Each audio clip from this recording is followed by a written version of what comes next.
Next up, we're talking music on the program, and every day we talk about the music rundown, all the concerts that are headed to the Sooner State, but today we're talking a lot about fine music and one of the best destinations for all things music, the University of Oklahoma, specifically the School of Music, and the Sutton Concert Series continues to roll right along. We are joined by Irv Wagner to tell us about this great music extravaganza, and I think January is officially Great Music in an on-campus month or something like that, right? Well, that's a good expression, I think. It certainly is a good, we're just starting the second semester at OU, so it's a good time to pack a lot of wonderful musical events into the beginning of the second semester. We start school tomorrow. Yep, so, yeah, let's talk about it because the Sutton Concert Series continues to roll on, and I was looking at the rundown, and it seems like there's something going on almost every day in January, right? Absolutely, almost every day. In fact, maybe sometimes twice a day, wow, for that matter.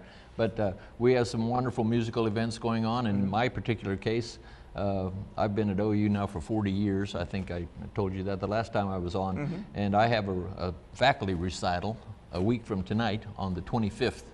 And so the teachers get put on the teachers get put on the spot. See, Nice. See, we have to prove to our students and to the rest of the people that we can actually still perform as well. You know, so I bet there's a lot of students out there in the audience. Yeah, you might say that. Taking notes, maybe. Taking notes, that's right. Making sure that the professors can do their job. All right, Go let's ahead. talk about some of the concerts that are right around the corner. We've got one on January 23rd, right? Yeah, and Gregory Lee is doing that, and he's an outstanding violinist, absolutely marvelous player on our faculty, and also concertmaster of the Oklahoma City Philharmonic Orchestra, and he'll be presenting a performance of solo violin literature, and I think you're going to talk to him specifically about his activities, but he's just a marvelous player, and everyone should take advantage of having such a wonderful artist in the area here. And there's something about seeing a violinist in person, just the unbelievable skill it takes to play in person. Yes, you can listen to great violin music on a recording, a CD or whatever, but to see it in person brings something else, doesn't for sure. And there's nothing like the sound of live music, you know.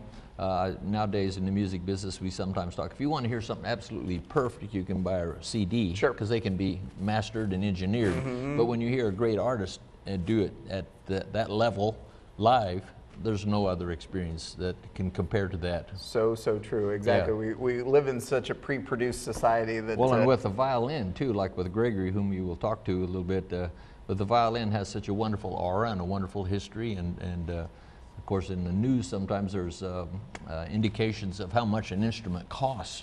I'm lucky I play the trombone.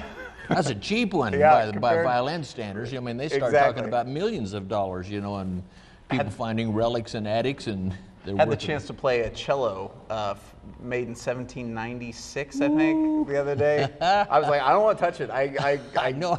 It makes you shake, doesn't it? It definitely does. Tell me about some of the other concerts that are coming up in the near future. That well, I probably should mention that our band, our Symphonic Wind Ensemble, which is essentially a band, they have a concert coming up, and then this coming weekend is the Oklahoma Music Educators Conference in Tulsa, and our band is one of the feature performing groups at that state convention, and that features so many of our wonderful students and such good quality players and quality young people as well, you know, so that's a real exciting venture. And the full list of events and the full calendar speaks to the quality and quantity of music that is available at the University of Oklahoma. A lot of people think geology or the football team or whatever when it comes to the University of Oklahoma, but the music department is huge. The music department is huge, and you know, we have a great history, and the music department was one of the first departments that was established on the OU campus when OU became a university way back there. So we're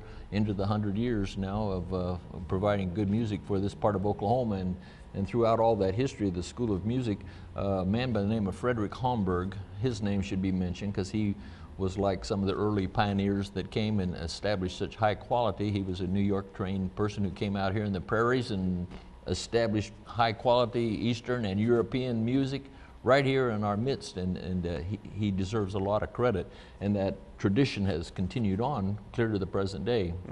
Another person I enjoy mentioning, because people nowadays don't know him, but Carlos Mosley was at one point the director of the OU School of Music, and he left that job to become the executive, like the CEO of the New York Philharmonic. Oh wow, yeah. And top of the top there, yeah. The top of the top, and so much so in New York City, there's for instance, a traveling band shell that goes to Central Park, where the New York Philharmonic and also the Met perform live concerts in the park, and that's to this day still named the Carlos Mosley Band Shell, you know, and he was an OU man. And great music all the time at the University of Oklahoma. Affordable too, $8 for adults, $5 for students. Absolutely. Irv, we appreciate you coming in. Nice to talk to you. Going to Thanks be very, talking very much. with Gregory here in a little bit as well, but for more information you can go to the website. That's music.ou.edu for all the details. Go check it out. You're going to love the concert slate they have planned, especially for the month of January. All right, we have to take a break right now, but when we return, we've got some cool stuff going on today.